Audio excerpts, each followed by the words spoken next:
Los Angeles, and Nashville. Get ready to go behind the scenes with Entertainment Dudes.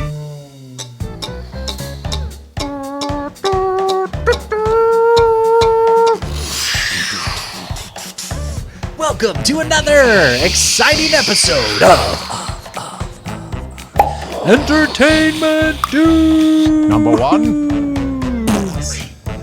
Yes, you're joining us for the second right. part two of The Justin second part Lee. two. The second part two. This is the first part two of Justin Lee interview. We talked to him last week. He's visual effects extraordinaire, works on puppetry, all kinds of cartooning and design.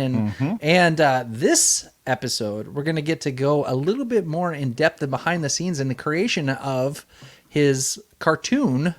What is that? A copy of the original. It's Star Trek The Next Generation Next in the Generation. old 1960s filmation style. Oh, it's awesome. Yes, I know that Cam started crying when he saw it. I said, "What's wrong?" He said, "It's so good."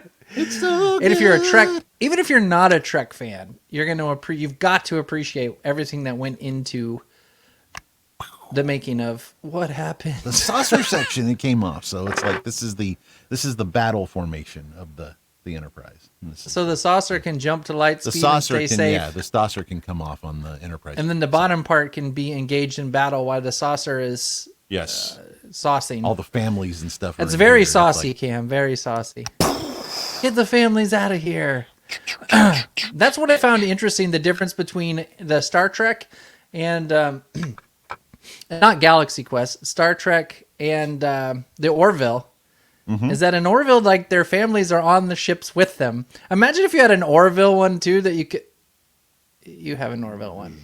well, it's not You're that literally big, but printing this. Yeah. Look at this, 3D printed. Yep. Yeah, so they have a family on board, and it's literally like dramas in space. I mean, family drama in space, except unlike you've ever seen it before. Yes. Yes. Is your significant other hatching an egg while you're on the bridge doing battle? So, yeah. You never know. Never know. Are they addicted to some foreign substance that they've never come into contact with before? And are Yeah, they getting exactly. angry because they can't have more? If you haven't seen the Orville, you got to check it out. It is You gotta hilarious. check it out. Yep. So, anyways, that's not who we're talking about today. We're talking to Justin Lee. Have you guys seen the by any chance like the remastered Star Trek: The Next Generation? Have you seen any of that? No. I was reading about that the other day, and I was going to make some time to actually go do that on Paramount. Yeah, It's because I've been worth- hearing some great stuff about it. It is worth watching because the thing is, and this is like again, we won't go too far onto a sidebar here, but people used to ask me, like my friends who are not in film, they would say, why don't they release, Seinfeld in HD or Star Trek in HD? And I would try to explain to them, it's like, because even though those shows were shot on film, they were then transferred to videotape Right. and edited on videotape. So the cost involved, and I know in case anyone's like, they did do Seinfeld, they did do Star Trek, I know they did. But the reason I said it's not going to happen right away is because the cost involved is very high. And with a show like Star Trek, and this is why I think The Next Generation is worth watching, the remaster, they worked their butts off. Because it wasn't just like doing Friends or Seinfeld or any of those other shows. Yeah. They had to do all the effects as well. It wasn't just picture to picture to picture. Like they had ship shots, they had laser effects, they had all these things, some of which were shot on film. Like they shot film elements that were then telecinied, and then, in a video bay, they were composited. So they had to scan everything again, iMatch stuff, line up the edits, and then color grade it and clean up the film dirt and all that stuff. So it was a monumental project. Right. And after all of that, I think the greatest compliment I can give them, well, it's not my place to say, but I think it is that it's completely sympathetic.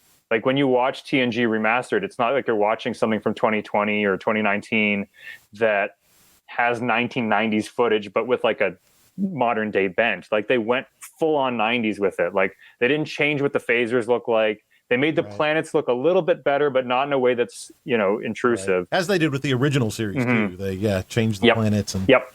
But I think because like even the ship is not a CG. They didn't replace the Enterprise with the CG ship. They used all the film elements that they shot in the 80s and the 90s. They scanned them again. They lined up all the different passes, like the engine light pass, the interior light pass, all that stuff.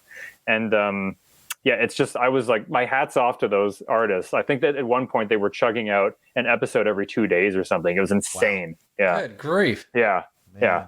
Just something, it was something insane like that. Like they had a small team of people, like flame artists and obviously people working on color and stuff like that, but just like the small crew. And they were just, it would have been fun to work on that, I think. Wow, yeah. What made you decide to go out on your own, and why Gazelle Automations? What's the story behind that? Okay, so Gazelle Automations, this is, and it kind of, when we went into Thunderbirds in 2015 in England, I didn't know how to honestly use a power drill. I didn't know how to do any of that stuff. Like I could barely pick up a saw. Like I never built anything. We go to England, and I have to mention our dear friend who is no longer with us, unfortunately, Richard Gregory. Richard Gregory, if you don't know his name, and you might not know his name, I'll put it this way. His first entry into the film industry was he was helping to retrofit R2-D2 for The Empire Strikes Back. That was his first job in the film industry. Before that, he was a car guy. He would build cars. And so he was bringing his automotive experience to film. And he worked on, I think, almost all the new Bond movies.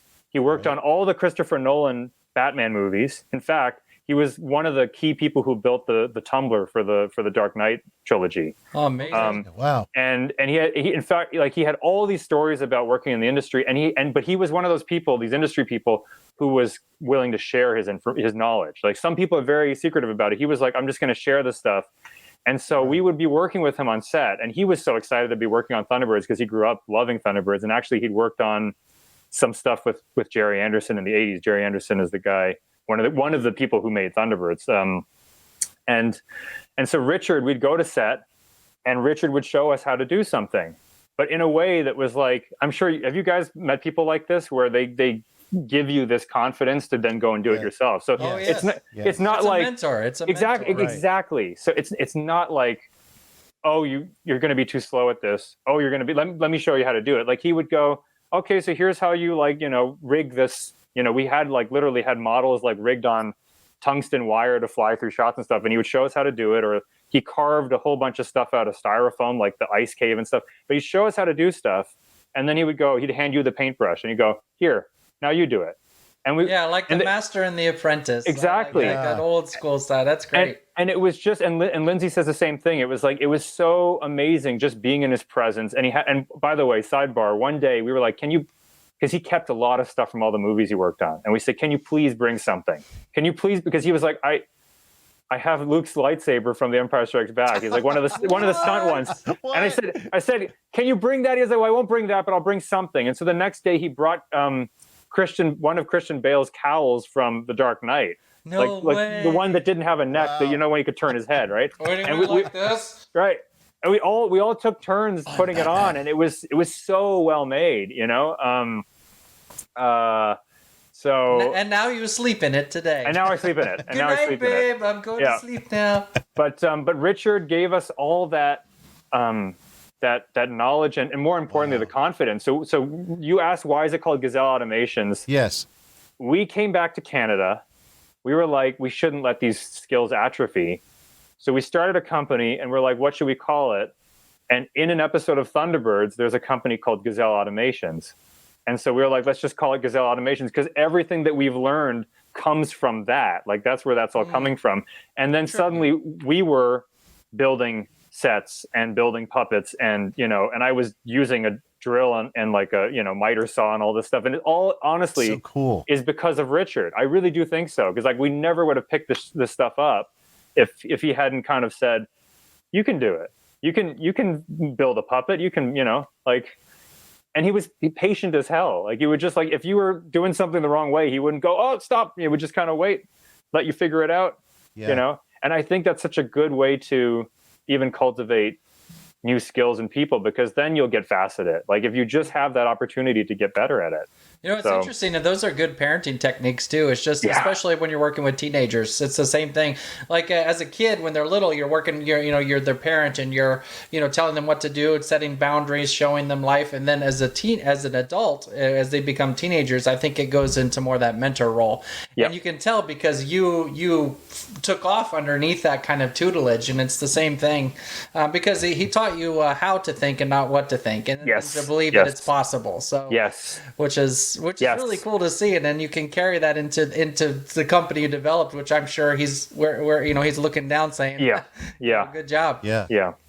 And you can. Oh, go ahead. Well, I mean, that's I was really moved by that. It's really nice to see what you said. Yeah, because like I think actually one of our mutual friends said to us, like, if he could have seen what you guys did, he would have been really proud of you. I was like, that's just really, 100%. And you can see that influence and just how well like the Mikshi episodes are done. The shit thank taking you. off and Thank you. All these things, and it's like wow, it looks really great from what I've seen. And that's on in Canada, TVO Kids. It's on TVO Kids. It's streaming on TVO Kids, which is a Canadian broadcaster, and then anywhere else in the world you can watch it on YouTube because it's on our distributor's YouTube channel. Okay, and, what goes into that? What, Mikshi? Yeah, Mikshi. So Mikshi began in the back of a pizza shop. That's where we ended up right after we came back from doing Thunderbirds. Is we were in the back of a pizza shop in a small little suburban part of Canada, and it was literally like the pizza shop and a tiny little back room where we started building sets. So here we are. This was our studio. The studio went through several phases. Before we started shooting, we had work tables set up, art department working, building props, building models. And our landlord, the pizza guy, would sometimes literally be running out with a delivery with a pizza in his hand while we were filming. Like there's a pizza just going through the shot, and he had the radio was blasting at the front, and we're just like, anyway, but that's how we started. We were building all this stuff in the back of a pizza shop. And then we got picked up awesome. to make it into a full series. So it started as just something that Lindsay and I were doing with a few friends. And then it became a series. And, with that came obviously more cooks in the kitchen, as you could imagine. Right. And we had more things. We had more things we had to satisfy in terms of TVO. TVO is an educational broadcaster in Canada, so they had an educational mandate. So that was something that had to be added to the show, kind of retrofitted to the show. But the stuff that we brought was action adventure with kind of Jim Henson style furry puppets and kind of Thunderbird style model miniatures. So we had, like car chases, and as you said, jets taking off of roofs and putting pyrotechnics inside the engine so that, that shoots out a thrust when it's going up. And a lot of that was shot the same way we did Thunderbirds. We had miniatures made. We had an art department. They built little model houses and little model dragster cars and all those types of things. And then we shot it. Most importantly, we shot it at high speed, so that when you shoot a miniature at high speed, just like they used to do, explosions or the Independence Day White House exploding comes to mind. Like all that stuff is shot at 72 frames or 120 frames per second. And when you play it back at 24, something that looks like a tiny little car moving along has the impression of something bigger because it's everything. The dust is going up slower and everything is kind of, It gives it weight. Exactly. Wow. And when we took speaking of details, we put suspension on the cars. So each of the wheels were suspension independently, so they would all absorb shock individually, all that kind of stuff. So, anyway. That's great. That's so cool. And Mikshi is still pretty new. This was our first big independent production. Our first one out of the gate is Gazelle Animations, and it came out September, so I guess it's still pretty new. And now, Lindsay and I are working on something new that's kind of similar and kind of a little bit different, which is exciting. Yeah. It's awesome. It's awesome. Yeah. That's great. I love it. The detail is just amazing from what I've seen in the teasers and some of the. Thank you. Well, there's also clips. there's also a respectfulness in what you do, Yes, which you can is tell. it's like you said, be kind. It's literally a respect for the people who created it before and for the art and craft that they did. So when you're recreating it, it has a note of love. There's an element of love to it, which is almost like a love letter to the people who created it in a way. It's very, very, very tasteful and so incredible. And Well, thank you. We were both blown away by that. Thank you. And I mean, hats off to our team. We had a really small, dedicated team. And just like you said, nobody was satisfied with just stopping and saying it was good enough. Everyone went, oh, one more thing of paint, one more piece of whatever. And so like total hats off to them. And of course, like I still did use my visual effects background to augment stuff, like we have the ability. So anytime where it was impractical to shoot practically, if it was incredibly impractical, we didn't do it that way. We did it digitally. So, Okay. yeah. Idea here. Yeah. What about shooting a puppet show in an LED volume? I absolutely want to do that. What that would be like? I know. Here's the thing. The thing about puppets, and I'm honestly waiting until like my dream would be to have that technology at our studio, because we have a studio space now. It's not the back of a pizza shop anymore. We have moved out of the pizza shop into a bigger space, and my dream would be to have that set up for the puppets, because puppets don't need nearly as big a space. So while you need this giant LED screen for human actors, you don't need that for puppets. So Wow, yeah. when we did Meekshi, we did actually green screen some of it, and we also rear projected some of it. And I said, well, what if instead of getting a projector, we just bought a really honking huge TV, because they sell huge TVs. So we got a 75-inch TV, more than big enough for puppets. So you can do the shot and you can have the characters there. And so there are scenes, and as an extra level of kind of selling the shot, we had sets that we had put up that we didn't want to put up again. So we had the background plate already stored. So we just green screened the puppets again, put the same background plate up, and nobody knew that we had green screened it, because everything looks tactile and real. Like none of it looks like CG, because it is real, but That's so cool. Yeah, that's awesome. I love this because it's seeing Meekshi. I mean, it's obviously the love letter to what's been done before, but it's seriously evolved. And then what you're telling us, it kind of almost sounds like it's almost the Wild West again, or some of the things you're doing is almost like going back to the early days of ILM when they were figuring stuff out. Yeah, we've got great. Yeah, I mean, it's super exciting. Yeah, thank you for saying that, Cam. It is super exciting. The other thing we just tried to do was for another project. A client asked us to make a little thing for them, and we did it with hand puppets again. But I wanted the set to be way bigger than what we could possibly do for real. So what we did was, because like the best CG artist, if you don't have a lot of time or money, it's still going to look kind of like CG. Like I think it's getting quite good today, but depending on what the aesthetic and the ask is, it's quite hard to sell it. Right. So what we did was we built the set at 1/5 scale. So it was about like this big.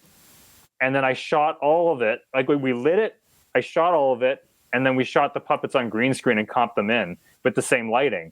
And you just take down the lensing information and the framing or whatever. And so the optically looks totally matched and everything looks tactile, but we didn't have the problem of how are we going to store or afford a set that's like enormous. That we just big. built it small. And I know people have done this before, but it was like something we'd never tried. And it allowed us to even show a floor, because hand puppets notoriously usually can't show the Don't floor. have it, yeah. Right. So we were able to show the floor and the ceiling because we had a much smaller set. And then, and I was really happy with how that turned out. So the next project we're doing, we're still going to use some of that.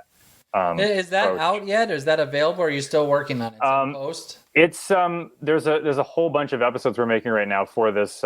It's actually for an opera company. It's a whole separate thing. But yeah, it's animals in a submarine underwater singing opera. It's a total I know. Of course. Wow. Of course. When I thought about it, Yeah. I think that was inspired by Jules Verne and Right. Maybe a Dr. Doolittle. Yes, exactly. But yeah, because it's an opera company that brought us on to do this, and it's going to be an interesting. It is an interesting project. It's super cool and super weird. Yeah.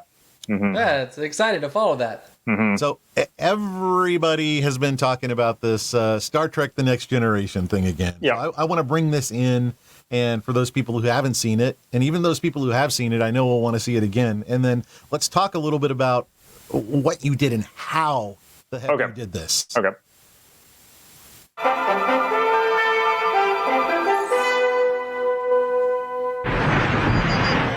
Direct hit, Deck 9. Damage report.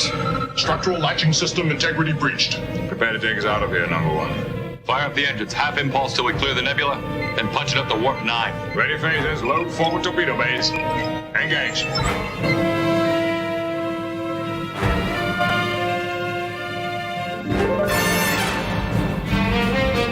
Warp tractor beam is attempting to lock on. Fire at will. Continue rotating shield frequency.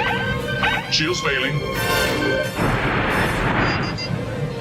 Tractor beam has locked on.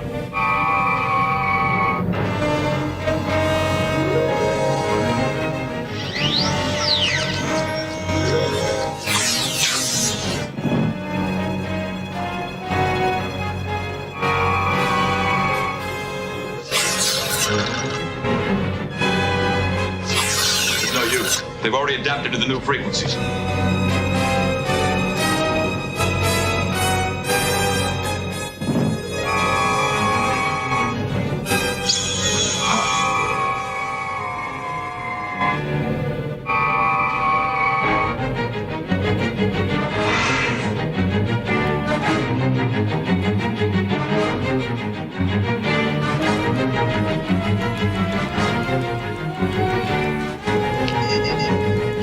Borg ship is disengaging, leaving at warp speed. Maintain pursuit. Borg vessel has reached warp 9. 9.4, 9.6. Stay with him. Rager to O'Brien. Can you get a fix on the captain? Negative, sir. There's some kind of interference. I can't log in on a signal. Senior officers report to the bridge. Sir, the coordinates they have set, they are on a direct course to sector 001. The Terran system. Earth.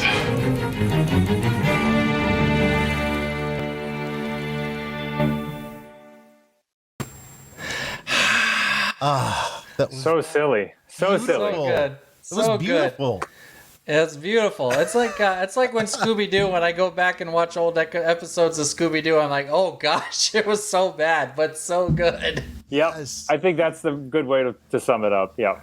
Yeah, it was great, amazing. How did you get all of that detail? I mean, it's the little things, but it's not just one or two little things. It's like hundreds of little things. I appreciate thank you guys for and I'm just so appreciative of everybody who's kind of caught those things and kind of gone, oh, I saw that and I saw that, I saw that. And I think it is my visual effects background is because like so much of my work professionally has been doing that stuff, like clients saying they want that kind of matching this or whatever. So the first thing that of course is you watch the animated series, and having watched it recently, and even honestly some nights when Lindsay said, I'm not up for watching a new Star Trek, it's too late, but you can put on the cartoon, like let's just watch the cartoon because It's like 25 minutes. It's not, you don't have to commit very much. And if you fall asleep watching it, it's fine. It's like a kind of a lullaby, right? So, and again, I'm not knocking the animated series. I love the animated series, but you watch it, get the sense of the pacing, the idiosyncrasies of the way they would animate stuff. And then I think the first part I approached was, how would I have done this? Or if I had worked at Filmation and I had a bunch of, acetate cells, how was I photographing this? How were they photographing this? What kind of means did they have to do this? And that was the very first thing I thought about. And I think if you go from that point forward, all of those little details you were talking about will have a motivation and make sense. And so I know, I'm not knocking anybody who does this, but if you just like put film dirt on top of something, or if you just put film grain on top of something, yeah, it'll look more like film. You'll get somewhat there. But because I'm stupid and crazy, I was like, I want 100% Filmation. I want like the taste of it, everything. So like the color palette had to be right. The framing had to be right. So yeah, I started doing it exactly the way they would have done it, which is that you draw pencils, and then you ink it, and Filmation would have, and again, just to be clear, I'm doing it all digitally, but I'm still doing it by hand, so none of it's like being cell animation, right. Right, and that was the key. Is like I'm sure some other animator out there would challenge me and go, sure, you can do it all entirely with more modern techniques, but the thing is, in my experience, I've done animation with a bunch of different techniques. I've used, Toon Boom, I've used Animate, I've used After Effects with different rigging systems, and most of those things. And even when you watch, like, have you guys seen like shows on Adult Swim, like Venture Brothers and things like that? Like they're made in a similar aesthetic, that kind of Hanna-Barbera-y aesthetic. But they'll take those shortcuts. So like if a hand moves, they'll draw that as like a symbol, like a piece of artwork, and they'll like hinge this elbow and they'll move it like this. But in cell animation, you didn't usually do that. Like sometimes you would slide the character in and out. You could slide the cell this way.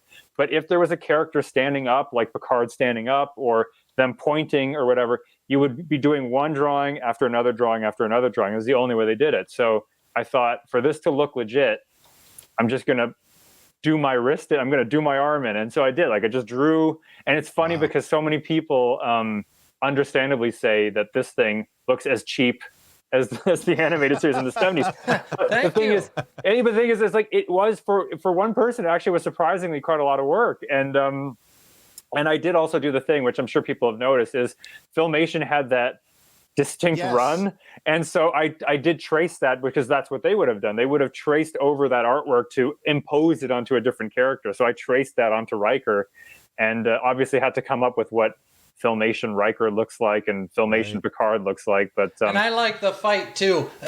Right.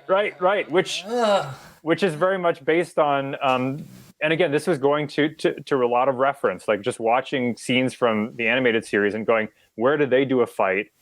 There's a great example of how they would have handled that.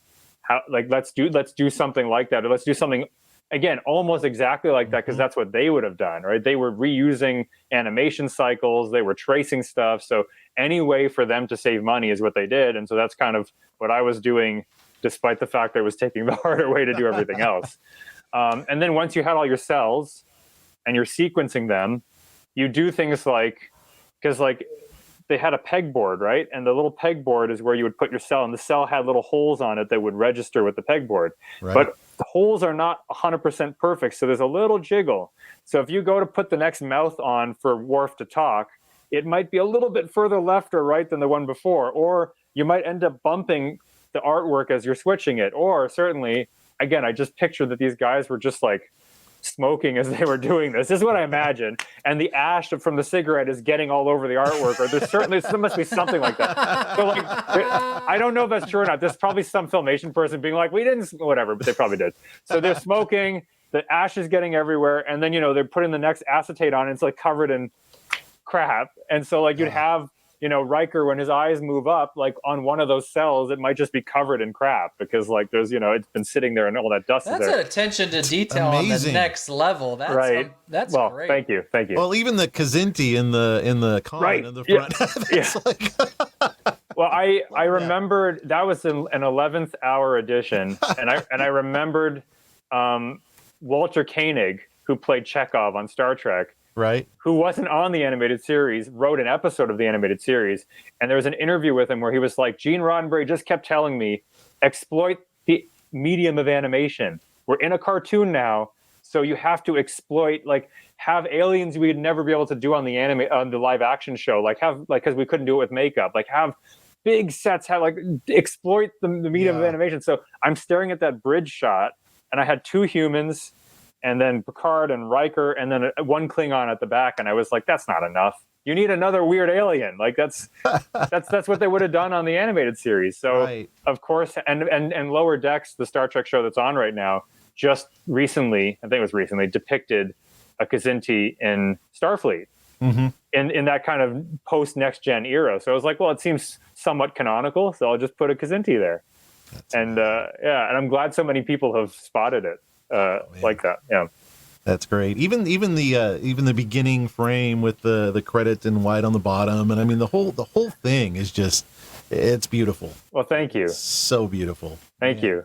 I'm really appreciative of people catching the details, because like it's really rewarding when you kind of put something little, it's almost like an Easter egg, and then people catch you out on it. Obviously, everyone keeps talking about the pink purple Borg cube. They're just like saying the Borg are pink and purple, and most people keep finding that really funny, because if you've seen the animated series, lots of stuff that would typically be gray, is purple, and that's as far as I know, that was an artistic choice. There's some kind of rumor that one of the directors was colorblind or something. Apparently, that's not true. People keep saying this. I don't think it was true. A lot of people saying it wasn't true. It was just that they liked having a bit more color. It looks more funkier, doesn't it? Don't you think? Right, it does. Yeah. It looks psychedelic, like the 70s were. Yeah. So. Yeah. Hey, is there anything else we haven't covered that you want to cover and talk about? Anything in the pipeline or? Well, we've got a new series that's in development right now. Mm-hmm. I guess several, and then also we got that opera thing. There's a lot of new projects coming from Gazelle Animations, and some of which is puppets and models, and there will be more animation stuff coming. That's okay. Let's Mary Poppins that stuff. Yeah. And so there's we've got a lot of cool things coming up. So like if people want to, we have a YouTube channel, which I'm sure a lot of people have already found. Okay. A lot of people seem to have found it. Yeah.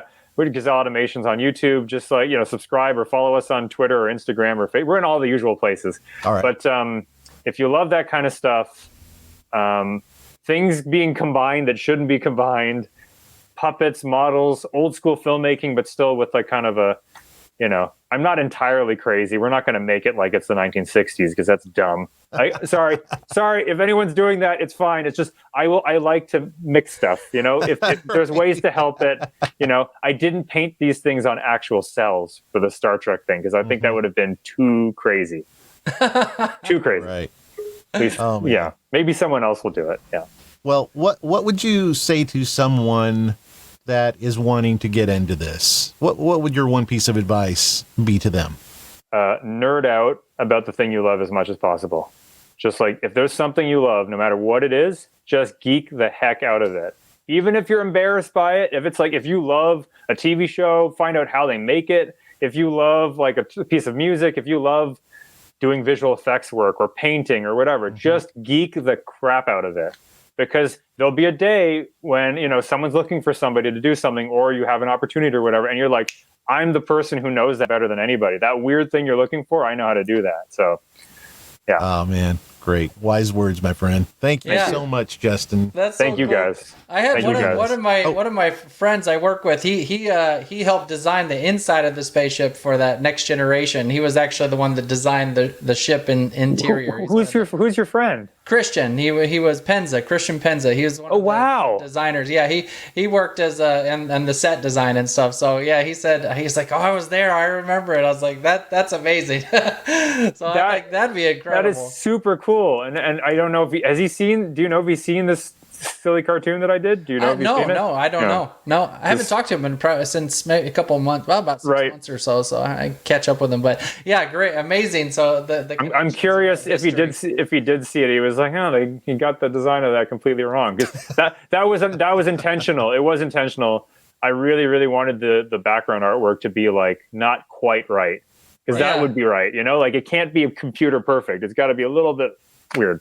Yeah. Oh, well, look great. Well, thanks so much for being on the show, and thank you guys. A little bit of your passion and excitement for what you had going on. So it was a pleasure having you, and we hope to have you back again to discuss some more of your projects. Thank you. And no, this has been really fun, guys. And even like before we were on the air, like just geeking out about stuff was super fun. So we're going to add the geek out to this because cool.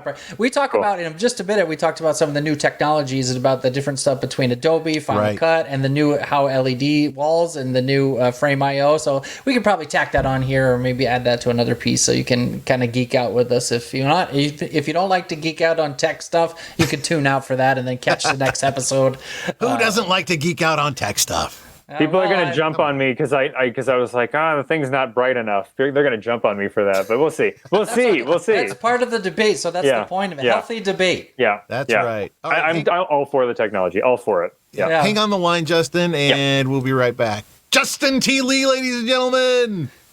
Awesome show. We're excited to have gosh. him. What a great look. It's like living in the past and the future simultaneously and getting the chance to relive some of those things we enjoyed Yes. from before and having it now. So that was cool. And- I'm a big fan of like honoring the past and because we wouldn't have what we had today without all those advancements that were happening in the past. And Really, so- honoring the past? I would never know that about you just by looking behind you.